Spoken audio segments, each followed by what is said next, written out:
Pai, do Filho e do Espírito Santo. Amém. Ave Maria, cheia de graça, o Senhor é convosco. Bendita sois vós entre as mulheres, e bendito é o fruto do vosso ventre, Jesus. Santa Maria, Mãe de Deus, rogai por nós, pecadores, agora e na hora da nossa morte. Amém. Santo anjo do Senhor, meu zeloso guardador, se a ti me confiou a piedade divina, sempre me rege, me guarda, me governa e ilumina. Amém. Anjinho da guarda, meu bom amiguinho, eu quero ser bom, me ensina o caminho. Anjinho da guarda, meu bom protetor, guardai minha alma para nosso Senhor. São Geraldo, rogai por nós. Nossa Senhora do Terço, rogai por nós. São Tarcísio, rogai por nós. Em nome do Pai, do Filho e do Espírito Santo. Amém. Então, crianças, de modo especial as crianças da perseverança, hoje nós vamos falar um pouquinho de um assunto um pouco diferente para vocês. As crianças talvez não costumam ouvir muito sobre esse assunto, mas eu quero adiantar dizendo que todos temos o dever de saber, sobre essa questão. E vou falar hoje sobre a perfeição, de modo especial a essência da perfeição. Nós devemos pensar sempre e buscar sempre a perfeição. Tem muita gente que pensa que a perfeição é só para ser perfeito, para ser santo, é só o padre ou a religiosa, a freira, a madre, a irmã. Tem muita gente que pensa que só essas pessoas que devem buscar a perfeição. Mas não, todos os cristãos, eles têm o dever de buscar a perfeição. Para poder a gente ir para o céu, a gente precisa buscar a perfeição. Então é só o padre ou a freira que tem que ir para o céu? Não, todos nós temos que ir para o céu. Nosso Senhor veio ao mundo e morreu por nós. Ele morreu por todos, ele não morreu só por alguns. Então todos nós devemos buscar a perfeição, desde criança. E se a gente buscar a perfeição desde criança, quando a gente ficar mais velho, a gente vai ter mais facilidade, ter mais aquele espírito de buscar as coisas mais perfeitas. Então, a pergunta é a seguinte: em que consiste a perfeição? A perfeição, ela consiste no amor de Deus. Só isso. Para a gente ser perfeito, nós temos que amar a Deus. Essa é a perfeição. E qual é o nosso dever aqui na Terra? Porque um dia tudo vai acabar. E o que a gente tem que ter feito aqui? Para que nós fomos criados? Para conhecer, amar e servir a Deus neste mundo. E depois ser feliz para sempre no céu. Então nós devemos fazer o que aqui? Nós devemos amar a Deus. E esse amor é o que consiste a perfeição. O que é o amor? É a caridade. E o que é a caridade? É o amor. Então, toda a santidade, toda a perfeição de nossa alma consiste em amar a Jesus Cristo, nosso Deus, nosso sumo bem e Salvador. Aquele que me ama será amado por meu Pai, pois o Pai mesmo vos ama porque vós me amastes. Jesus Cristo que fala essa frase. Como nota São Francisco de Sales, uns fazem consistir a perfeição em obras de mortificação, outros na oração, estes na recepção frequente dos santos sacramentos, aqueles em dar esmolas, todos esses, porém, se enganam. porque toda a nossa perfeição consiste no amar a Deus de todo o nosso coração. Não quer dizer que essas coisas são ruins, são coisas muito boas e valiosas, mas a perfeição não consiste nisso não. A perfeição consiste no amor a Jesus Cristo. Se amar Jesus Cristo, nós vamos fazer todas essas coisas, ou de modo, a buscar sempre a perfeição, a gente vai estar fazendo sempre algo bom. Por quê? Essa é a razão porque o apóstolo recomenda de modo especial a caridade e a denomina vínculo de perfeição. Acima de tudo, porém, tende caridade, que é o vínculo da perfeição, diz São Paulo aos Colossenses. Pois a caridade abrange e sustém todas as outras virtudes que aperfeiçoam o homem. Então, a caridade é a maior de todas as virtudes. Você pode ter todas as outras virtudes, mas se você não tiver a caridade, nada vai valer. É esse igualmente o motivo da sentença de Santo Agostinho. Santo Agostinho diz o seguinte: ama a Deus e faze o que quiseres. Aí tem muita gente que vai pensar assim: nossa, se eu tiver um amor a Deus, eu posso fazer o que eu quiser. Sim, pode fazer o que você quiser. Por quê? Quando a gente ama uma pessoa, a gente vai fazer o que com aquela pessoa? A gente vai brigar com ela? A gente vai desrespeitar aquela pessoa? Vai fazer alguma coisa para ofender ela? Não. Então é o seguinte: pois desde que uma alma ama a Deus, levada por esse amor, evitará tudo o que desagrada e fará tudo o que satisfaz a esse amável Salvador. Então quer dizer isso: quando a gente ama uma pessoa, a gente procura fazer tudo para agradar aquela pessoa. E com Deus é a mesma coisa. Por que Santo Agostinho diz que se a gente amar a Deus, a gente pode fazer o que a gente quiser?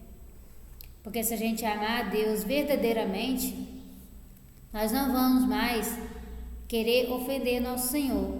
E qual é a ofensa ao nosso Senhor? É o pecado. Então nós não vamos mais querer pecar, fazer nada de errado, porque isso ofende a Deus, deixa nosso Senhor triste. E quando a gente ama uma pessoa de verdade, a gente não quer ver aquela pessoa triste. Então, nós vamos fazer tudo para agradar aquela pessoa.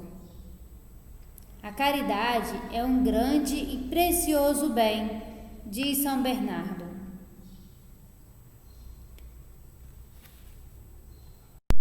Continuando ainda com São Bernardo, ele diz o seguinte: a caridade é uma virtude que une o homem a Deus.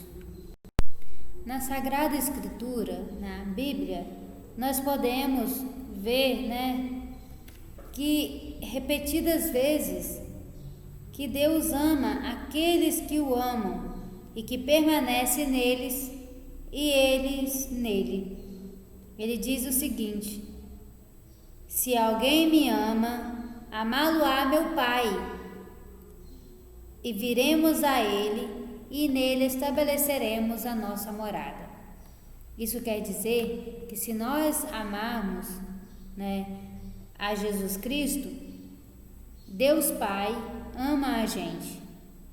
Então junta Deus Pai e Deus Filho, vai vir para o nosso coração e vai fazer morada no nosso coração. Deus é caridade, e o que permanece na caridade, permanece em Deus e Deus nele. Só para frisar mais uma vez, quando se diz caridade, caridade quer dizer amor. Tá? Ninguém nos mostra melhor a excelência do amor de Deus do que São Paulo, o grande panegirista desta rainha das virtudes. São Paulo tinha em grande perfeição essa virtude, a virtude da caridade, do amor de Deus. Ele diz o seguinte: se eu falasse a língua dos homens e dos anjos, mas não tivesse a caridade, seria como metal que soa e como tímbalo que tine. E se tivesse toda a fé ao ponto de transportar montes e não tivesse a caridade, nada seria. E se eu distribuísse todos os meus bens para o sustento dos pobres e entregasse o meu corpo para ser queimado e não tivesse a caridade, nada disso me aproveitaria. Em seguida, dá ele os caracteres da verdadeira caridade e, ao mesmo tempo, indica as virtudes que implanta nos nossos corações. A caridade, ela é paciente, é benigna. A caridade não é invejosa e não opera levianamente, não se ensoberbece, não é ambiciosa, não busca os seus interesses, não se irrita, não suspeita mal, não folga na injustiça, mas alegra-se com a verdade, sofre tudo, tudo espera, tudo suporta. Então ele diz que por Deus nós fazemos tudo e sofremos tudo. Então ele diz pra gente que a caridade é o quê? A caridade, ela é paciente. Então se a pessoa tiver a caridade, ela vai ter a paciência, ela vai ser benigna, ela não vai ser orgulhosa, não vai ser ambiciosa, ela não vai buscar os seus próprios interesses, ela vai buscar o interesse, vai buscar a vontade de Deus. Ela não se irrita, ela não suspeita mal. Então ela também não gosta de injustiça, mas ela faz o quê? Se alegra com a verdade. Sofre tudo, tudo espera e tudo suporta.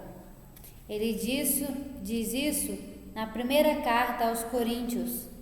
Tem na Bíblia, se alguém quiser procurar, capítulo 13, versículo 7. Nós falamos, que a perfeição, ela consiste no amor de Deus. E o amor de Deus, a perfeição do amor de Deus, ela consiste em quê? Que para a gente ter um amor a Deus, nós precisamos fazer o quê? Nos conformar com a vontade de Deus. Para a gente ter a perfeição, nós temos que ter o amor de Deus. Mas para a gente ter a perfeição no amor de Deus, nós precisamos nos conformar com a vontade de Deus. Esse é o nosso segundo ponto para a catequese, falando sobre a perfeição, a essência da perfeição. Então, toda a perfeição consiste em amar nosso Deus amabilíssimo, e a perfeição desse amor consiste na união da nossa vontade com a vontade de Deus, pois, como Dionísio Areopagita o declara, a ação principal do amor consiste em unir, do modo mais estreito possível, os corações amantes, de tal forma que só disponham de um só querer e não querer. Portanto, quanto mais uma pessoa se unifica com a vontade de Deus, tanto mais Deus se conforma com ela. Como o ódio divorcia as vontades dos inimigos, assim o amor une a dos amantes. Então é o seguinte: quando a gente ama a Deus e nós temos certeza que Deus nos ama, nós fazendo a vontade de Deus, Ele vai amar muito mais ainda a nós. Então nós vamos ter aquela união com Deus, que nós vamos unir a Ele, porque está fazendo a vontade dEle, amamos a Ele, e Ele também vai estar unido a nós. E aqui diz o seguinte: assim como o ódio afasta as pessoas, o amor une as pessoas. Então assim também é com Deus. Assim diz São Jerônimo, que quando uma pessoa só quer o que deseja a outra, elas se amam de fato mutuamente. Isso leva o sábio a dizer: os que são fiéis em seu amor obedecerão a ele. Ele diz isso das almas que aderem a Deus com fidelidade, estão de acordo com tudo que é da vontade de Deus. Disso depreende-se a justeza de asserção de São Francisco de Sales, que ele diz o seguinte, quer dizer, que as palavras de São Francisco de Sales, ele diz que a piedade consiste na vontade firme de fazer tudo que se saiba ser agradável a Deus. Então a piedade é aquilo que a gente faz, aquela vontade firme de fazer só aquilo que vai agradar a Deus. E junto com São Francisco, São Tomás também diz a mesma coisa. Ele diz o seguinte: a piedade consiste na prontidão em fazer tudo que Deus de nós exige. Então, ele diz o seguinte, que nós vamos ser piedosos, ter a piedade, quando nós temos aquela prontidão, aquela vontade, logo que apareceu, nós sabemos qual é a vontade de Deus, nós corremos para poder fazer aquilo. Por quê? Porque aquilo vai agradar a Deus. Para que uma coisa seja boa e perfeita, é preciso corresponder ao fim para que foi feita. Um instrumento só é bom quando serve ao operário em seu ofício. Do contrário, para que prestaria? Que faria um pintor com um pincel que resistisse à sua mão, seguindo ele para a esquerda, quando o pintor o manejasse para a direita, elevando-se quando ele o abaixasse? Não seria ele imediatamente inutilizado? Imagina, se um pincel, você pega um pincel e começa a pintar. Você vai e carrega o pincel para o lado direito e o pincel vai para o lado esquerdo. Vai dar certo a pintura? Não. Se você for abaixar o pincel e ele começar a subir, não tem como. Então nós também deveríamos fazer a mesma coisa. O homem, ele foi colocado neste mundo unicamente para servir a Deus e glorificá-lo. Então nós devemos ser instrumentos na mão de Deus, assim como o pincel é instrumento na mão do pintor. O pincel tem vontade própria? Não. Nós também devemos fazer a mesma coisa. Nós temos vontade própria, mas nós não devemos seguir a nossa vontade. Nós devemos seguir a vontade de Deus. Ora, só fazendo a vontade de Deus poderá o homem atingir esse sublime destino. Para que ele, pois, seja bom e perfeito, deve empregar sua existência em executar o que Deus quer. Fazer a própria vontade e seguir sua inclinação não é servir a Deus. Suponhamos que certa pessoa tem 2 criados, dos quais um trabalha constantemente o dia todo, mas fazendo tudo conforme a vontade dele. E o outro Por mais que ele se esforce menos, ele faz tudo conforme as ordens recebidas. Qual dos dois vai ser mais estimado? É claro que vai ser aquele que obedece, por mais que ele se esforce menos.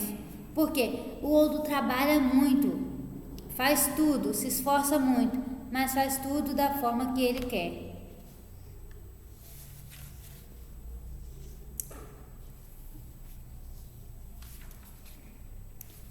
Toda a perversidade do pecado consiste justamente em se querer o que Deus detesta. É ele, no dizer de Santo Anselmo, uma tentativa de roubar a Deus sua coroa imperial. Quem segue sua própria vontade contra a de Deus, rouba-lhe, por assim dizer, a coroa, diz o santo. Pois, como a coroa só compete aos reis, assim só a Deus compete seguir a vontade, independentemente de outros. Não querer se dirigir segundo a vontade de Deus é mesmo uma espécie de idolatria, conforme as palavras de Samuel e Saul. Não querer obedecer é como um crime de idolatria. O que é idolatria? A idolatria, ela é um culto prestado a ídolos, a falsos deuses. E quem seria esse falso Deus? Se nós tivermos fazer a própria vontade e não a vontade de Deus.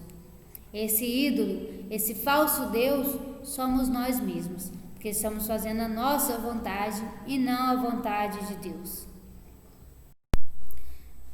Se quisermos, portanto, agradar por completo ao coração de Deus, procuremos não só nos conformar em tudo com sua santa vontade, mas nos unificar mesmo com ela. Isso quer dizer o quê? Nós temos que unir a nossa vontade com a vontade de Deus. Tornamo-nos um com ela, se de ambas as vontades fizermos uma só, querendo exclusivamente o que Deus quiser, ou antes, renunciando por inteiro à nossa vontade própria, de tal forma que só a vontade de Deus fique em pé, tornando-se ela a nossa. Esta é uma perfeição a que devemos aspirar incessantemente e deve ser o fito de todas as nossas obras, os desejos, meditações e orações. Para que essa nossa aspiração seja, porém, eficaz, devemos invocar a assistência de nossos santos protetores, de nossos santos padroeiros, dos anjos custódios, dos nossos anjos da guarda e de São José, e principalmente da Divina Mãe, Nossa Senhora. A Santíssima Virgem foi a mais perfeita criatura dentre todos os santos, porque foi a que cumpriu sempre com a vontade de Deus do modo mais perfeito possível. E para terminar, vou contar uma historinha que quem narra é o Padre João Tauler. Essa história ocorreu com ele mesmo. Durante muitos anos, pedia a Deus fervorosamente que enviasse alguém que instruísse na vida espiritual. Ele queria que Deus enviasse alguém para instruir ele na vida espiritual. Um dia, ele ouviu uma voz que dizia o seguinte: dirige-te a tal igreja, lá encontrarás o que deseja. O padre obedeceu, e à porta da igreja indicada, ele encontrou um mendigo, descalço, envolto em trapos, a quem saudou dizendo: bom dia, amigo. Obrigado, Senhor, respondeu o mendigo. Mas não me lembro, porém, de ter jamais tido um mau dia. Pois então, disse o padre, conceda-lhe Deus uma vida feliz. Ao que respondeu o mendigo, nunca fui infeliz, graças a Deus. Ouça-me, padre. Não foi sem razão que eu disse nunca ter tido um mau dia, pois, se tenho fome, louvo a Deus. Se chove ou neva, bendigo-o. Se alguém me despreza e me despede, ou se tenho de suportar outros padecimentos, louvo por isso ao Senhor. Disse também que nunca fui infeliz, o que é igualmente verdade, pois que estou acostumado a querer incondicionalmente o que Deus quer. Tudo o que vem sobre mim, seja agradável ou desagradável, recebo com alegria de suas mãos como a coisa melhor para mim.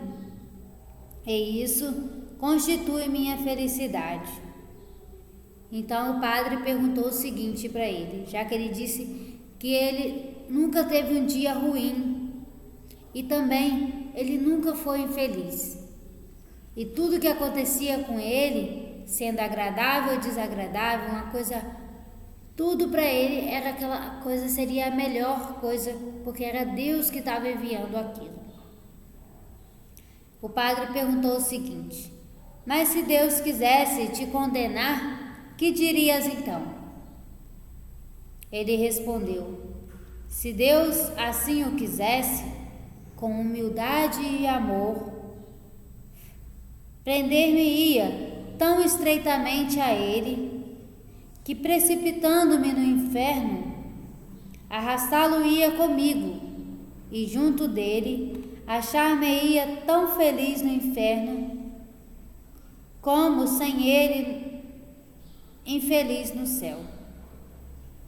Então ele diz isso, que se Deus condenasse ele ia se unir tanto a Deus e agarrar a Deus, que se ele fosse para o inferno, Deus ia junto com ele. Então mesmo ele estando no inferno, no meio dos tormentos do inferno, ele estaria muito feliz.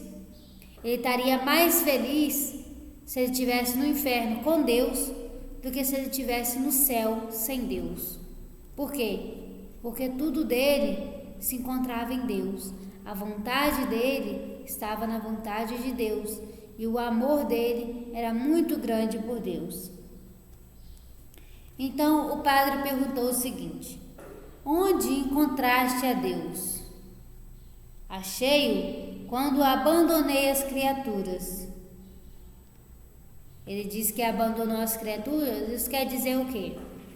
Que ele não tinha mais a vontade própria e que ele não fazia as coisas para agradar as pessoas, mas tudo conforme a vontade de Deus, para agradar a Deus somente. Aí o padre perguntou o seguinte, quem és tu? Ele respondeu, um rei. Um rei? Mas ele não era mendigo? Como assim ele era um rei? O padre perguntou, onde tens teu reino? Ele falou o seguinte, em meu coração. O reino dele era no coração, onde reina a ordem. Pois as minhas paixões, os meus defeitos, eles obedecem à minha razão, e a minha razão obedece a Deus. Então, o padre ficou, espantado, como que aquele homem conseguiu aquela perfeição. Então ele perguntou, como conseguiste tal perfeição? Ele respondeu, calando-me diante dos homens, para me entreter com meu Salvador e conservando-me continuamente unido a Ele, a Deus, em quem acho meu descanso e toda a minha felicidade. Assim, por sua conformidade com a vontade de Deus, conseguira esse mendigo uma grande perfeição, e apesar da pobreza, ele sentia-se mais rico que todos os príncipes do mundo, e não obstante seus padecimentos, mais feliz que todos os mundanos na posse das alegrias terrestres. Então ele ensina o que pra gente? Que não importa a gente ser pobre aqui no mundo. Nós podemos sim ser pobre, mas pobre materialmente. Espiritualmente, nós devemos ser ricos, ricos de graça, de virtude. Então ele fazia isso. Apesar dele ser pobre, ele era um mendigo, ele se sentia mais rico que todo mundo da terra. E apesar, dele sofrer tanto, porque o mendigo sofre, ele sofre frio, sofre calor, sofre desprezo, sofre abandono, e esses padecimentos para ele não fazia diferença. Por quê? Ele era muito mais feliz, mesmo tendo todo esse sofrimento, ele se sentia mais feliz do que todas as pessoas que têm toda a felicidade nesse mundo.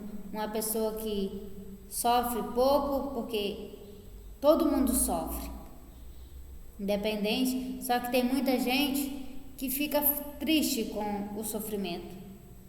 Deus não fez o sofrimento, Deus não permite que a gente sofra para a gente ficar triste. Não, Deus permite o sofrimento para a gente se unir a Ele, e foi o que esse mendigo fez. Então nós devemos aprender, com o mendigo, aprender com os santos e estar sempre amando a Deus de todo o nosso coração. E para a gente ter a perfeição desse amor, nós temos que conformar a nossa vontade com a vontade de Deus. Vamos terminar com a oração. Ó meu Deus, eu vos agradeço, haverdes-me feito tão fácil o caminho da perfeição. Estou resolvido doravante a caminhar por ele, ajudado com vossa graça. Com esta intenção, me uno sem reserva à vossa vontade, que é toda santa, toda boa, toda bela, toda perfeita, toda amável. Ó vontade de meu Deus, como és cara! Unido a ti, quero viver e morrer. O que te agrada deve também agradar-me. Teus desejos devem ser também os meus. Meu Deus, ajudai-me. Fazei-me que de agora em diante só viva para querer o que quereis, para executar unicamente a vossa amável vontade. Maldigo os dias em que com vosso desgosto fiz a minha vontade. Amo-te, ó vontade de meu Deus. Amo-te tanto quanto ao próprio Deus, pois que és o mesmo Deus. E agora, para terminar, eu vou deixar o seguinte recado. Se alguém não entendeu o que eu falei, se ficar com alguma dúvida, nós temos lá o grupo da catequese do WhatsApp. É só mandar mensagem para mim. Em vez de mandar no grupo, pode também pegar meu número e mandar diretamente para mim, se tiver alguma pergunta, alguma dúvida, ou também se encontrar com o padre, quiser perguntar alguma coisa, para não ficar na dúvida, porque aqui as aulas ficam somente gravadas, não tem como a gente perguntar a dúvida que vocês tiveram, que não entenderam. Então fica aí, se tiverem alguma dúvida, se não entenderam algum ponto, ou se achou que isso está muito difícil de entender, me avisem para que eu possa estar falando, para que eu possa me adequar mais à linguagem de vocês e falar de forma, se eu estiver falando de forma muito adulta, me avise para que fale de forma mais para as crianças. Tá? Então vamos rezar para terminar. Em nome do Pai, do Filho e do Espírito Santo. Amém. Ave Maria, cheia de graça, o Senhor é convosco. Bendita sois vós entre as mulheres, bendito é o fruto do vosso ventre, Jesus. Santa Maria, Mãe de Deus, rogai por nós, pecadores, agora e na hora da nossa morte. Amém. Santo anjo do Senhor, meu zeloso guardador, se a ti me confiou a piedade divina, sempre me rege, me guarda, me governa e ilumina. Amém. Anjinho da guarda, meu bom amiguinho, eu quero ser bom, me ensina o caminho. Anjinho da guarda, meu bom protetor, guardai minha alma para nosso Senhor. São Tarcísio, rogai por nós. Nossa Senhora do Perpétuo Socorro, rogai por nós. Em nome do Pai, do Filho e do Espírito Santo. Amém. Quero também lembrar as crianças da cruzada para estar sempre fazendo o oferecimento da cruzada, o oferecimento do dia e rezando sempre as orações que o cruzado deve rezar. E a todos, rezar sempre a oração da manhã, a oração da noite, rezar antes, das refeições, antes e depois, agradecer a Deus as alimentações e também quando for fazer algum serviço, alguma coisa, quem ajuda a mamãe e o papai, rezar sempre antes de começar o trabalho e depois, porque tudo é Deus que nos concede, então nós devemos estar sempre agradecendo a Deus tudo que Ele mandar para nós. Assim como o mendigo se sentia feliz com tudo que Deus fazia, tanto que era agradável quanto que era desagradável, vamos também fazer isso. Vamos agradecer sempre a Deus.